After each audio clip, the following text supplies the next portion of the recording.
In 480 BCE, the ancient world stood on the edge of chaos.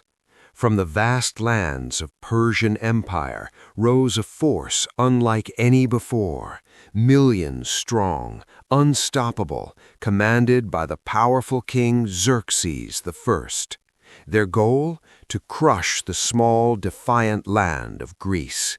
This wasn't just a war, it was a battle of ideologies. The Persians believed in empire and absolute rule. The Greeks stood for freedom, independence, and city-state pride. And among them, one city stood above all: Sparta. Sparta was not like other cities. From childhood, Spartan boys were trained to become warriors, disciplined, fearless, and loyal to the death. Their king, Leonidas I, would soon lead them into legend.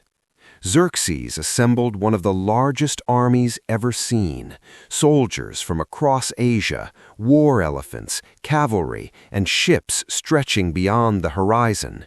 It was a force meant to intimidate and annihilate.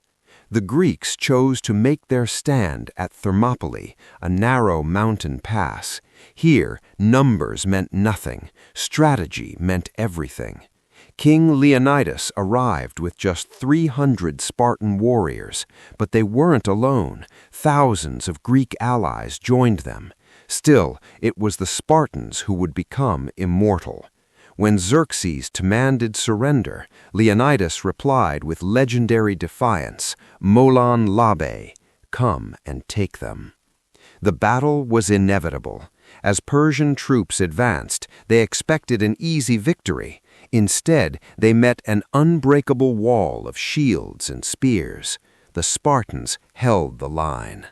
The Greek soldiers used the deadly phalanx formation, tight shields, synchronized movement, and brutal precision. It turned the narrow pass into a killing zone. Xerxes sent his elite guard, the Immortals, but even they could not break the Spartan defense. Wave after wave fell.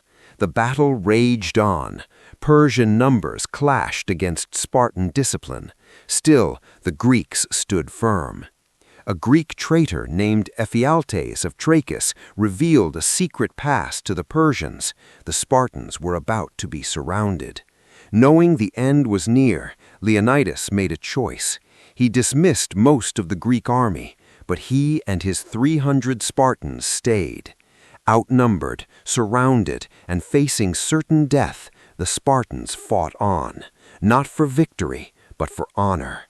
King Leonidas fell in battle, but his warriors fought fiercely to protect his body even in death.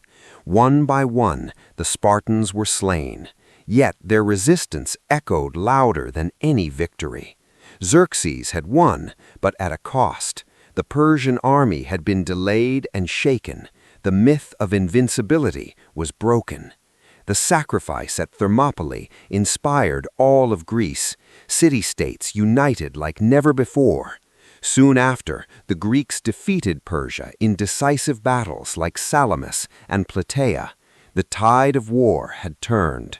The story of the 300 Spartans became eternal, a symbol of courage, sacrifice, and standing against impossible odds. Their message still echoes today. Freedom is worth fighting for.